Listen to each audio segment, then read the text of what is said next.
Homer took his family to Disney World for a trip. However, after coming down from a parking garage that was several meters high, they hadn't even reached the entrance yet. They first climbed a mountain thousands of meters high, then took a helicopter to get there, and finally boarded a cruise ship before they could even glimpse the amusement park. Mama, we made it!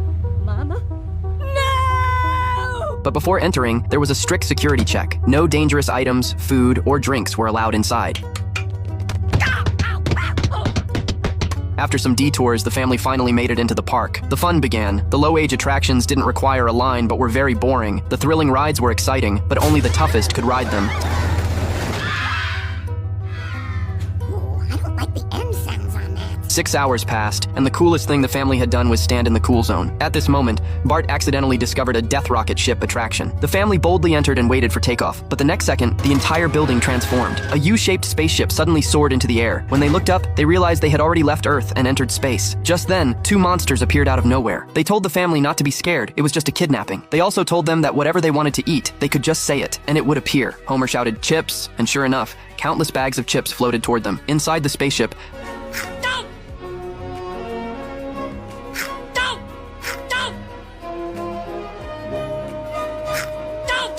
there was also a magical flashlight. The green light could cut off a hand, and the purple light could restore it. Homer had a blast playing with it. Marge quickly tried to stop him, but Homer accidentally severed her hair. When it was restored, his hand grew in place of her hair. There you are.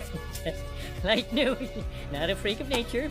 At this moment, the monsters announced that the spaceship was about to land and instructed them to turn off all electronic devices. The family hurriedly sat down, and the spaceship unsteadily joined the return queue. Wow, this place is completely alien, but everything's in English, just like Canada. To their surprise, as soon as they landed, they were locked inside. Homer rushed to the cockpit but couldn't get the ship to start. It turned out that the spaceship had run out of energy. At this point, one of the monsters took out some pills and said that if they took them, they would be able to breathe the air. Soon, the family was taken to a hall. Here, they could witness the end of their species. Every new life appeared just seconds after the previous one was born, until they could no longer reproduce. They also witnessed how their lives ended. The dead were thrown into a river formed by their own saliva. Why are you sharing all this with us? Because we want you to fully appreciate the planet that you will never leave. So, the family began living under constant surveillance. At one point, a monster came to watch humans it had never seen before. Lisa was filled with anticipation. Their hands slowly touched each other. The monster happily threw its toy to Lisa. Lisa instinctively tried to hit it like a racket, but it turned out to be porcelain. The monster angrily blamed her for the mishap. That evening, a senior human expert entered. He began teaching the Simpson family about racial knowledge. The final ritual in their lives was to eat one of their own.